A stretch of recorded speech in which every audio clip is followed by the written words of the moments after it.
Hey guys, thanks for watching. Be sure to click like and subscribe to this channel if you're not already a subscriber. If you are, thank you very much. I'm here with Monte Scheinblum. He's a coach to some guys on the PGA Tour and also a really great coach to amateurs and former world long drive champion husband. Monte, I like the way you mumble the long drive champion. Long drive champion. No, because we're about to talk about a 50-yard pitch. Yeah, right. And what's a long drive champion know about a 50-yard pitch? Okay.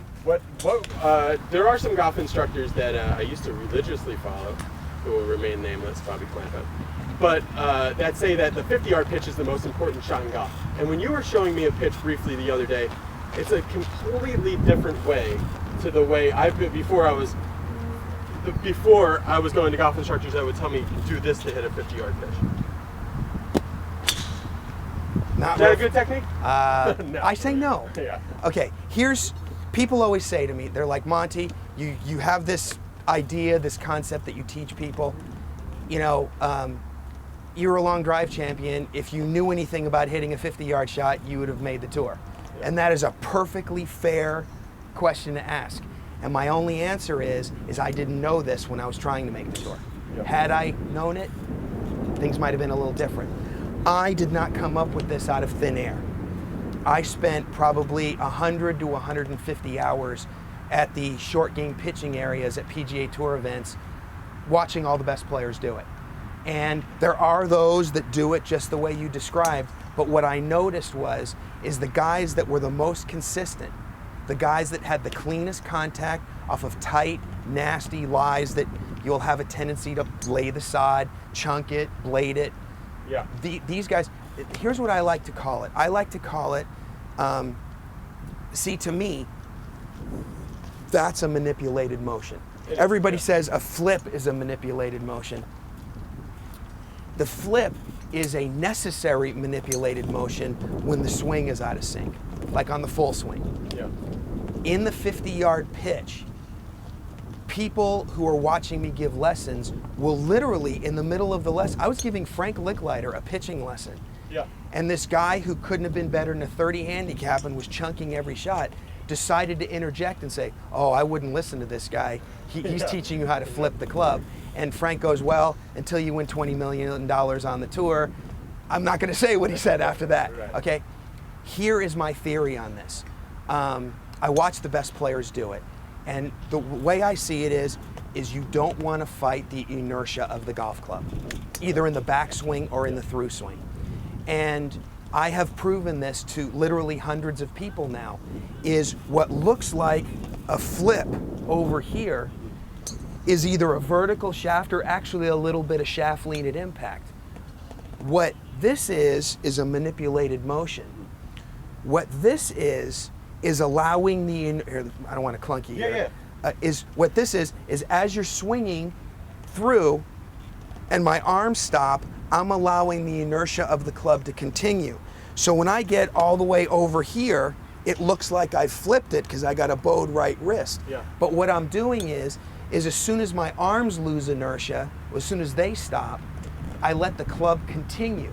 Now, it's like, well, Monte, this is happening up here, who cares? If you're not fighting the inertia back here, you're not fighting it down here, and then you get a more consistent swing bottom if you're not. And that's all a 50-yard pitch is managing the swing bottom, managing the low point. So if that's all a 50-yard pitch is, it kind of seems to me that that's all golf is managing the low point. Absolutely. So this is a great drill to do, not only to score better on par fives, but to just be a better ball striker. Right. The difference is the harder you, like on a 50-yard pitch, you're only hitting it that hard. So I'm going to stop right here, and the inertia of the club's going to be there, and I'm not pivoting and firing really hard. Whereas on a full iron shot like a 7 or even a driver, you're pivoting harder, you're moving faster, so you're going to be more in this position with the classic, right.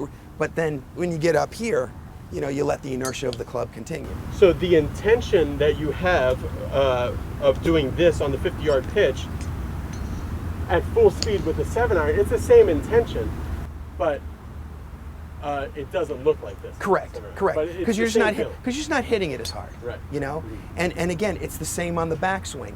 You'll see many great pitchers of the ball. Jason Day, for example, he's like this right here. He has no set in his wrists. Yeah. But again, this is a guy, this is a world-class player. You can't look at what one world-class player does and say, oh, that makes it okay for me. Yeah. This is a world-class talent, one of the best in the world, who's practicing 4, 6, 8 hours a day to perfect this move that is fighting, you know, physics. So to me, if you just grab the club with your right hand, okay, and swing the club back and forth, you'll see the wrist automatically sets and the wrist automatically unsets. And look, my body is pivoting along with my right arm swinging. I'm just not fighting the inertia of the golf club by freezing the wrist going back and by holding the angle coming through. Let's see if I can do this. Okay? So essentially, it's nothing more than a tossing motion. You know, if you So I'm gonna take a ball. Right. And toss it. Toss it. Just toss it out there. Okay? Look what your wrist did. It went like this. Okay? And I mean, if I was at the carnival trying to win a Cupid doll or whatever, that's what I'm gonna do. Right. Okay? And you didn't freeze your wrist going back. You can see it's setting a little bit. You're not going like this. You're going. You know, it's funny when you throw a ball, probably because I've been doing it since I was 2. There is zero thought to the backswing. Right. You know? Okay. And then. And with my golf swing, the backswing, there's so much thought. Yeah, exactly. So then all of a sudden, pitching becomes like the Cupid doll, winning the Cupid doll at the carnival. You're not going, well, I need to take it back this far, I need to hold this angle. Right. You're like, all right, the target is about this far away. You know, that's, I do this drill in front of my students when I'm giving a lesson. I put 3 balls down, okay, and I talk, and I'm like, here, I'll do it right here. Yeah, that's it. Okay, so I'm not thinking about anything. I'm not thinking about technique. I'm not thinking about distance. I'm just saying, okay, I want to hit 1 ball just short right here, even with these 3 balls, 1 ball halfway to the orange pole, 1 ball all the way to the orange pole. Yeah. So I'm not going to get up there and think, because I'm going to be talking while I'm doing this and moving, and it's never quite perfect because, you know, but it's like, okay, I'm going to go to this first one, and that one's about that far away. Halfway to the orange pole is about that far away, and all the way to the orange pole is about that far away. Okay? So as you can see, how would you like a time machine to show Monte Scheinblum, age 24? Oh, geez, I would just love that. Exactly. But you know, you can see on the film. Yeah. I pushed the first one and I pulled the third one slightly because I'm not lining up. But you're standing there. Distance Every one of those amazing. balls went exactly the right distance. And you're not thinking about Dave Pelz's clock drill or it's No. just, I mean, it's just like reaching out and grabbing a door handle. And obviously I couldn't have too much conscious thought about my swing because I'm walking around and I'm talking at the same time I'm doing it. Yeah. But in my mind, all I was doing was trying to go like this. So this one's that far away, and that far away. So to me, shots from inside of 50 or 60 yards is just like a jump shooter in basketball. Yeah. Okay? A jump shooter in basketball does not have a difference in technique on a little 3-foot floater and on a 25-foot jumper from outside. It's just he's applying more force to the ball with his right arm and just having the target in mind as the distance control. Michael Jordan used to say all he felt was that he was taking his right hand and reaching for the back of the basket. And when I was hitting these, and you know, I explained this in my short game video, this is all it should be about. You should literally stand up to all these shots and go, it's about this far away. Let's see if I can do this. Okay? So I'm going to keep a ball in my pocket just to get this feeling. I'm going to the end of that bump there. And as you notice, your hips and body rotated perfectly. Yeah, you didn't have to lead with the lower body and clear the hips. It's too bad they don't let you pick it up and throw it in golf. I'm just going to hit ball it a little far. far. You got to be careful. Ball farther forward. You don't need to be steep. Okay? Right. Okay? Now, you made the same mistake that a lot of people make. Okay. You're trying so hard to create this motion that you stop the right arm and flip the right wrist. Okay. Okay? That's the big people. Stopping the right arm is stop the right arm, flip it. Correct. Right. That's exactly what you just Keep did it there. moving. Okay? You're not trying to flip the. See, this is where people try this and they start blading and chunking and they're like, this stinks. I'm not. Yeah, terrible. This is a flip and. Okay. You are not trying to flip the club at impact. Yeah. All you're trying to do is move the right arm through, not actively hold on to that right wrist. And when you get over, as you get over here and the arms slow down, the club slows down later and you end up there. This is the only thing that you need to distinguish. The weight of the club is going to control the right wrist back and through. The right wrist is not controlling the club head. Okay. That's the only thing that you need to change. Like Just, you can feel the weight. just like that. Okay, you held on to the right wrist on that one, okay? Held some angle. You held the angle. Handle dragger. Well, because you know you've been doing that for 20 years. Yeah. It's a hard habit to break. It's not a hard move once you learn it. Okay. Okay? Yeah. I literally, you know, the people that have been to my clinics, they see some of the short game shots, say, oh, dude, you're awesome. And I'm like, well, I'm okay. Yeah. It's just, I learned how to do this correctly and it makes things easier. I literally have not practiced my short game in 18 months. Worked real hard for several weeks, you know, doing this right. Once you learn to do it once, every shot around the green becomes easy. But it's so foreign to what we've been taught, which is hit down, hold the angle, accelerate. Well, I would like a much lower maintenance way Okay. to have a good short game. These are the two key points that help everybody. You need to get a sense that you're hitting up on the ball. I know that's a dirty word, dirty term, but you're hitting down so much, you're so steep trying to hit down that you either have to stall and flip or hold the angle in order to get to the ball. That's key point number one. You have to have a sense that you're up, that you're even, you know? It's almost like you're hitting a 3-wood, okay? Number two, and this is the key point. This is the key point for everybody. You're accelerating like a minivan, not a Ferrari. Okay.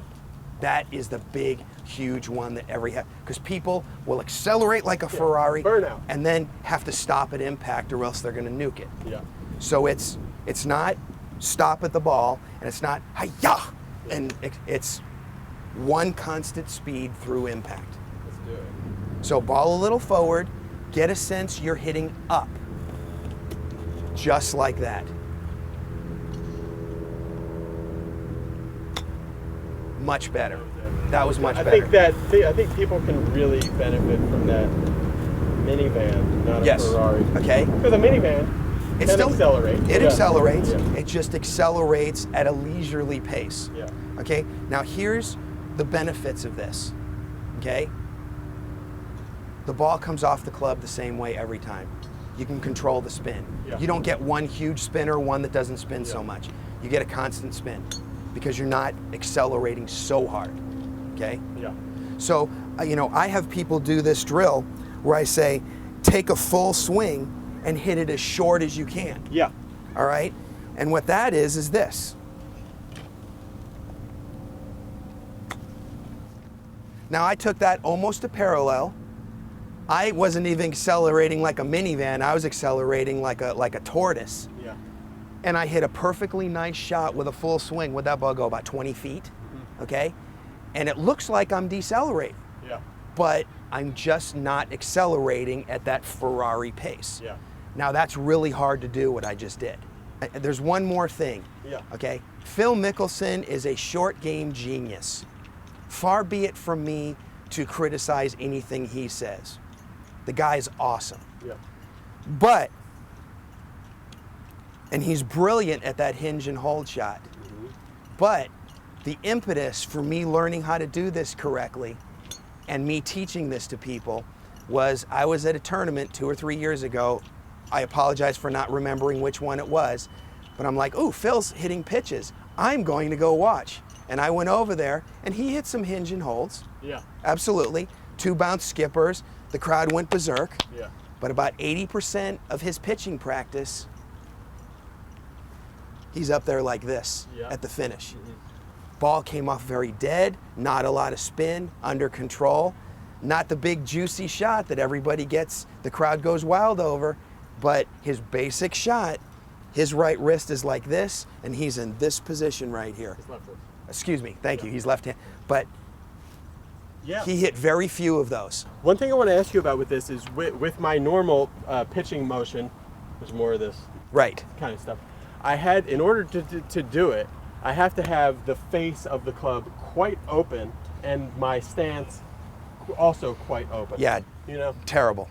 Which is very hard to judge, not only because I'm changing the face angle, but the loft and where I'm aiming. This way, you can be pretty square this way. I tell you what, don't get me wrong. You know, guys that can open up the face, and you know, the guys that are Phil, Tiger, and his great Sevy. Yeah. Sorry guys, you guys out there that are shooting 75 to 90, you're not any of those guys. Yeah. And for the miracle one that you flip the right wrist perfectly and get the club on the ball, you're gonna have 9 that you chunk blade in front of you. And funny enough, when I see people trying that, it's a shot that even Phil is gonna hit at 15 feet past because the slope is so difficult. Take your medicine. Ball's gonna go 15, 20 feet by no matter what you do. You've already made your mistake. Correct. Yeah, and the one last thing, what kills people on this shot is steep. Yes. Hitting down, okay? Ball back in the stance, steep. Open stance, steep. So if you want to be steep, sure, have that wide open stance, play the ball back, and you know, do that. Yeah. But you better hit it right, you know? And that's the big deal. I don't say this is my way is the right way. It's not. You know, I saw a guy on the mini tours who took it away like this. And he was one of the best short gamers I've ever seen. Yeah. I don't promote this as the right way. This is the easier way. Okay. That's all it is. I'm going to get into it. I think I have a good chance of making my life much easier. For sure. Just square it up. So just to recap, because I'm a slow learner, what I'm going to do with this shot, if I aim kind of that way so the camera can see me but not hurt anybody, is I'm going to set it and flip it. And I'm feeling the weight of it with kind of a level upstroke. Accelerating like and see, and now you're coming in from here versus up here. Okay, right. Correct, yeah. And you're just letting the inertia of the club, both back and through, act on your right wrist. Awesome. Cool, thanks, Monte. You got it. Like and subscribe to this channel, Monte's at MonteScheinblum.com. Thanks for watching. Cool, that's it. Sweet.